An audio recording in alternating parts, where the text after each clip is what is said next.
كثيرا طيبا مباركا فيه كما يحب ربنا ويرضى. أشهد أن لا إله إلا الله وأشهد أن محمدا عبده ورسوله. اللهم صل وسلم على سيدنا محمد وعلى آله وأصحابه أجمعين.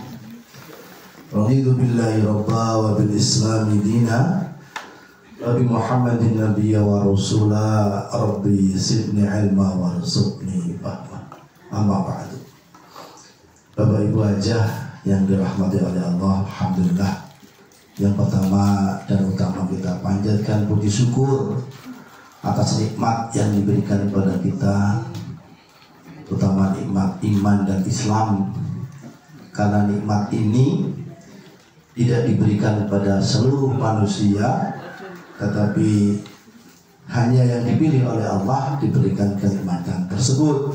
Mudah-mudahan kita memohon kepada Allah agar kenikmatan tersebut selalu dalam diri kita sampai akhir hayat kita. Amin ya rabbal alamin. Selanjutnya kami sampaikan juga jazakumullah khair kepada sahabat baik. Ini pun Ibu Hajah Martini, barakallahu fikum. Mudah-mudahan tempat ini diberkahi oleh Allah Subhanahu wa taala.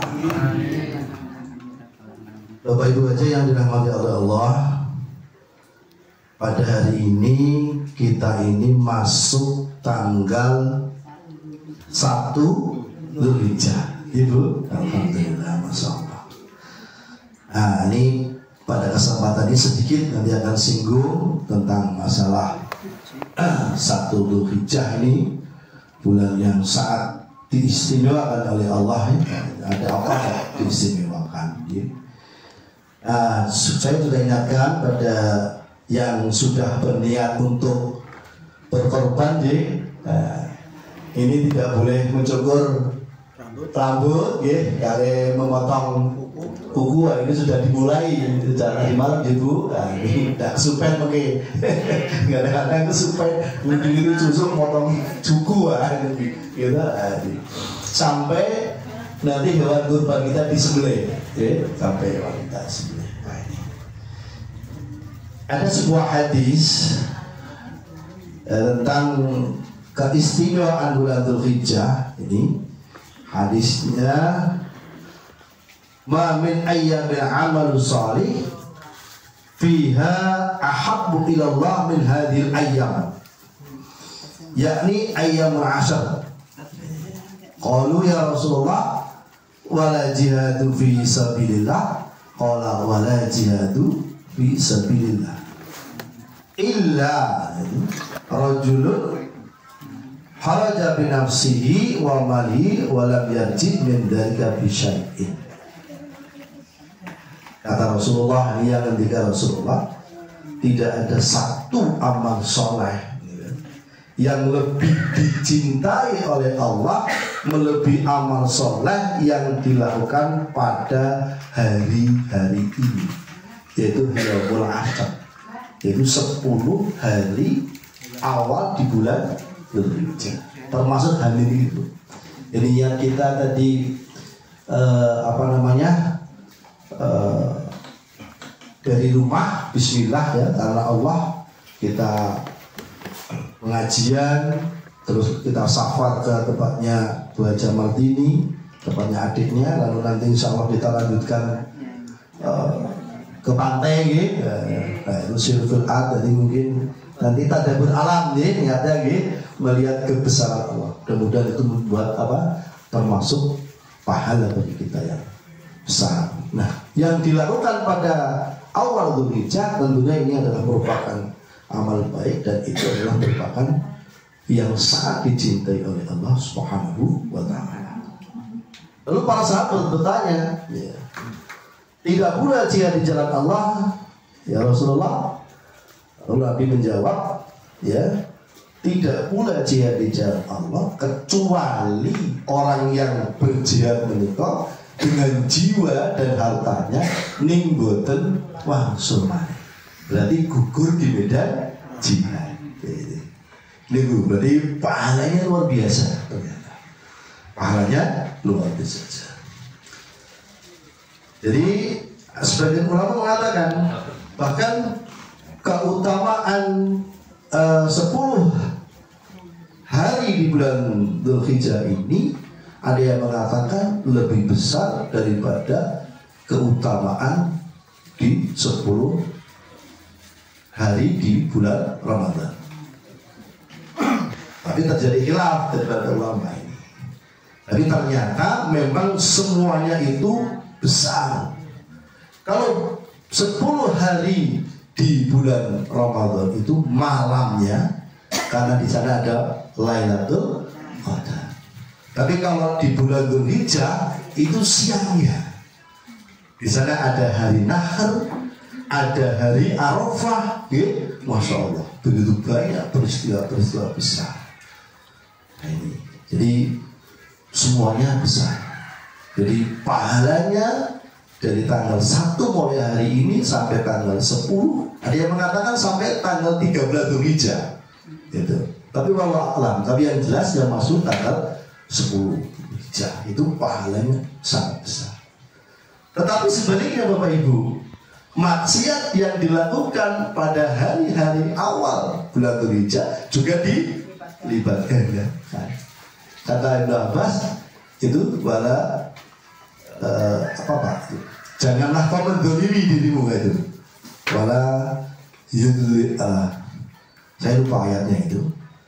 Intinya bahwa janganlah kau mendolimi dirimu pada hari-hari tersebut. Artinya janganlah kamu berbuat maksiat karena dosanya lebih besar. Ini warning nih Bapak Ibu.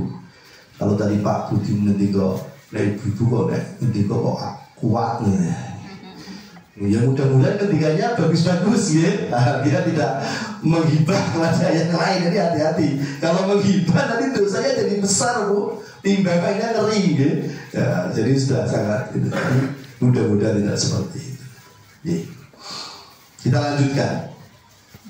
Lalu amalan apa yang dianjurkan di 10 hari pertama di bulan Dzulhijjah ini? Nah ini ya. Karena saking utamanya hari-hari di awal bulan Dzulhijjah, maka dianjurkan, diantaranya ada beberapa amalan, ya, yang dianjurkan, ya. Ini Rasulullah SAW mengatakan bahwa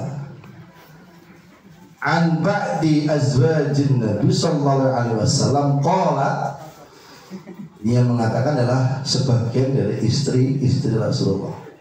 Karena Rasulullah SAW yasumu Tis'adil Hijjah wa yamu Ashura wa thalathata ayyamin min kulli syahrin awala itsnain min syahrin wal khamsin. Rasulullah SAW biasa berpuasa pada 9 hari di awal Dzulhijjah. Itu pada hari Asyura, ya, atau dan 10 Muharram, dan berpuasa 3 hari setiap bulannya. Ini, jadi intinya bahwa yang amalan yang dianjurkan di awal bulan Dzulhijjah adalah puasa. Tapi ada hadis lagi, ya, ini ada hadis yang kayak bertentangan. Ya, ada hadis lagi dari riwayatnya dari Sayyidina Aisyah menyebutkan di sana ma ra'aitu Rasulullah SAW sha'iman fil ashr qat. Aku tidak pernah melihat Rasulullah SAW berpuasa pada 10 hari di bulan Dzulhijjah sama sekali. Bertentangan tak? Hadis yang pertama dan hadis yang kedua bertentangan. Yang pertama itu Rasulullah melaksanakan puasa, ya, di 10 hari di awal bulan Dzulhijjah. Sedangkan yang kedua Aisyah di sini mengatakan bahwa saya tidak pernah melihat. Nah ini di sini para ulama akhirnya memberikan beberapa pendapat. Jadi mayoritas ulama mengatakan tadi yang bahwa Rasulullah, hadis yang dari Hafsah, ya, juga ada itu bahwa artinya hadis yang dari Aisyah itu bahwa puasa itu bukan puasa wajib maksudnya. Jadi tidak harus gitu loh. Orang berdosa itu tidak artinya. Tetapi hadis yang dari Hafsah, ya kamu perbanyak berpuasa. Artinya tidak harus selama 10 hari. Selama 9 hari, tanggal 1 sampai tanggal 9 itu. Gitu. Nah, itu. Jadi artinya tetap kita memperbanyak puasa. Dan itu hukumnya bukan puasa wajib. Itu seperti itu. Jadi kalau menyikapi ada hadis yang seperti itu, ya kita ambil pendapat ulama yang paling benar. Kita lanjutkan karena waktunya cepat ini.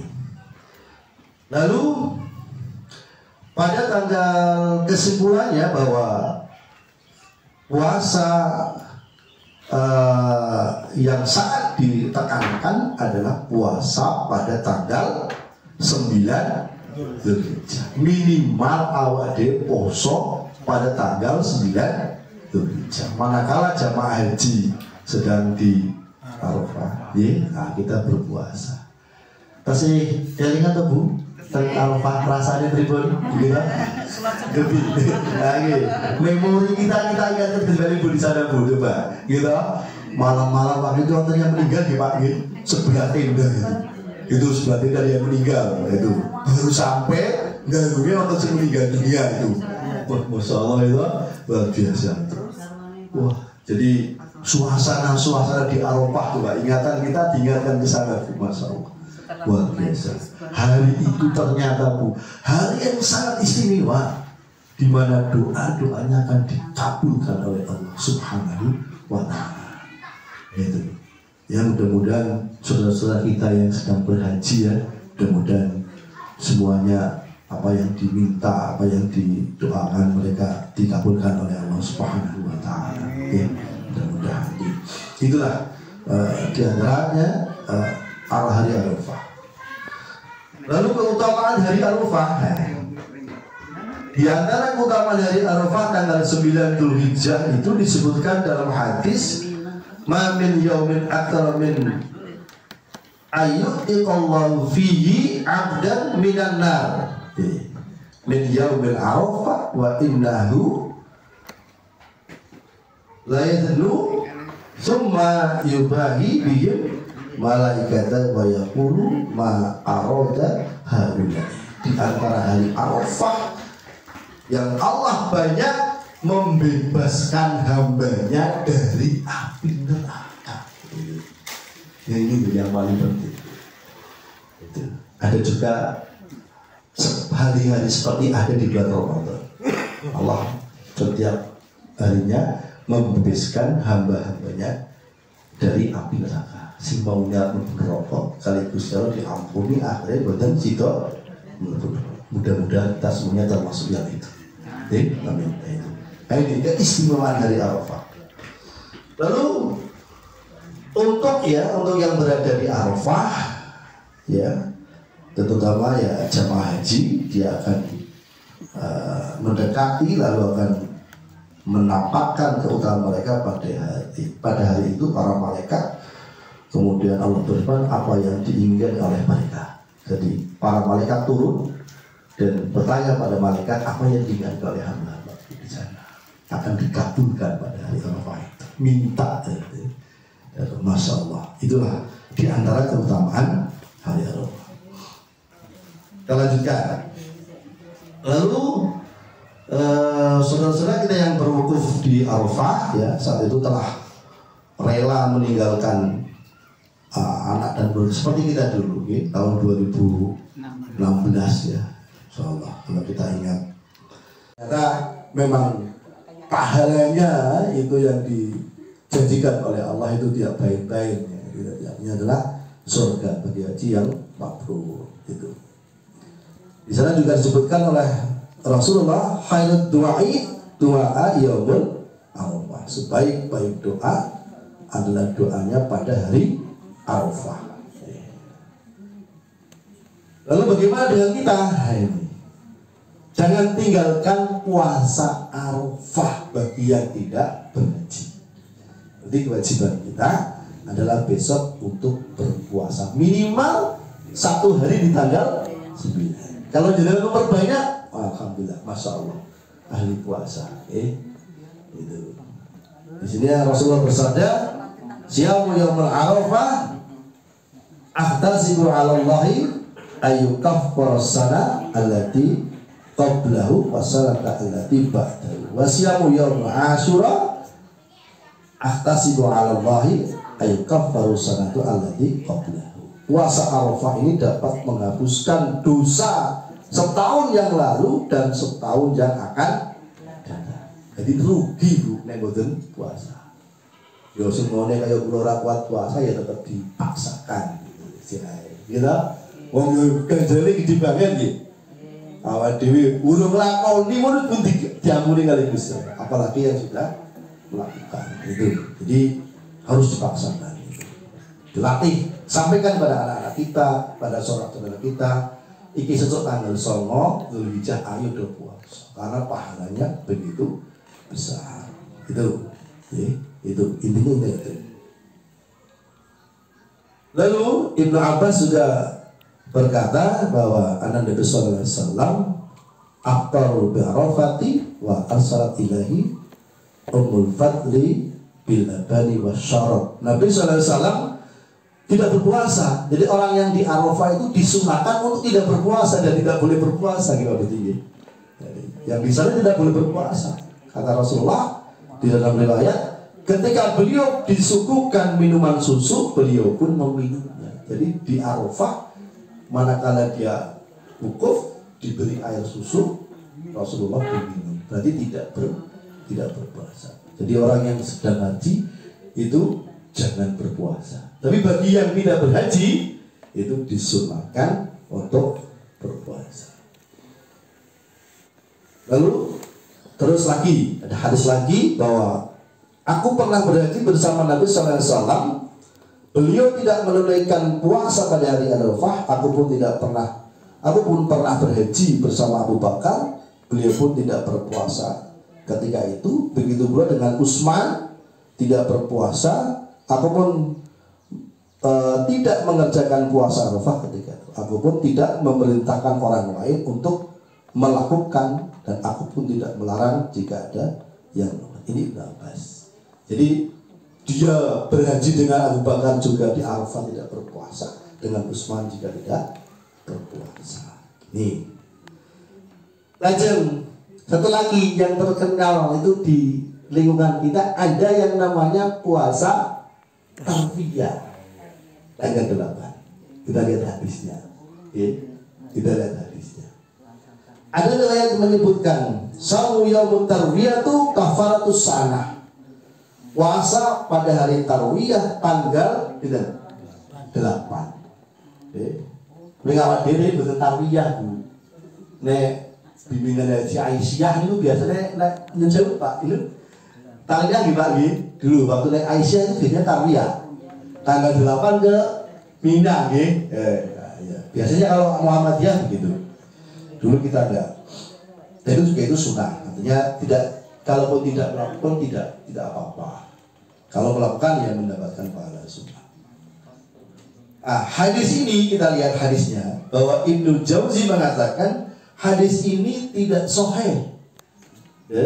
Ternyata puasa tarwiyah ini hadisnya tidak sahih. Lalu Asy-Syaukani mengatakan, ini para ulama-ulama besar Bapak Ibu, hadis ini juga tidak sahih. Dalam riwayat ada perawi yang seorang pendusta. Saking telitinya hadis kesahihannya itu kalau ada perawi sing gawane ngapusi wis langsung rati topo. Hadisnya mesti nek riwayate ora sahih. Tapi mau jenengan ketemu kali wong padahal dia ini ceritanya bener. Nih ngomong niku gangane ning ngapusi. Sepuluh bener sama si A. Oh enggak si A gangane ning dobo soal. Padahal belum tentu. Ya itulah kadang-kadang seperti itu. Tapi itu memang secara persyaratan hadis itu jalur hadis memang seperti itu. Lalu Syekh Albani mengatakan bahwa hadis ini adalah dhaif, lemah. Kalau hadis itu predikatnya lemah, sebaiknya kita tidak usah melakukan. Minimal hasan. Ya. Kalau hadis itu hasan, statusnya kita boleh melakukan. Jadi kalau untuk berhati-hati, ya sebaiknya tidak usah puasa tarwiyah. Tapi kalau dengan niatnya bukan puasa tarwiyah, ya saya pengen puasa dari tanggal 1 sampai tanggal 9 Pak. Gimana? Boleh, betul apa-apa. Tapi yang penting jangan niat puasa tarwiyah, karena hadisnya itu lemah. Nanti nih, Bapak Ibu, saya kira itu yang sedikit saya sampaikan. Bapak Ibu hanya sekedar mengingatkan bahwa tanggal 1 karena hari ini untuk kita saling menjaga mulut kita, menjaga mata kita, menjaga ucapan kita agar tidak terjatuh pada kemaksiatan. Tapi kita perbanyak sedekah. Ada yang lihat kamu sedekah hari ini Bu, hari ini sampai tanggal 10 mumpung harinya baik. Monggo. Ning jenengan aja infak ke masjid kula saged. Wong kula niki ajeng meh bangun masjid. Masjid Bioro itu ajeng dibongkar seluruhnya dan akan dibangun kembali yang kapasitasnya sampai 600 jamaah. Kebetulan sing ngurusi kula, dadi kula ngerti gini nggih. Nah, jenengan niku ajeng infak kali kula mboten promo kula sampeke. Iki mboten promosi Bu, ning ngajak mumpung harinya ini loh. Sampai tanggal 10 ngenjang ini dilipat gandakan Bapak Ibu. Nggih. Saya kira itu mudah-mudahan bermanfaat. Wallahu a'lam bishawab. Billahi taufiq. Assalamualaikum warahmatullahi wabarakatuh.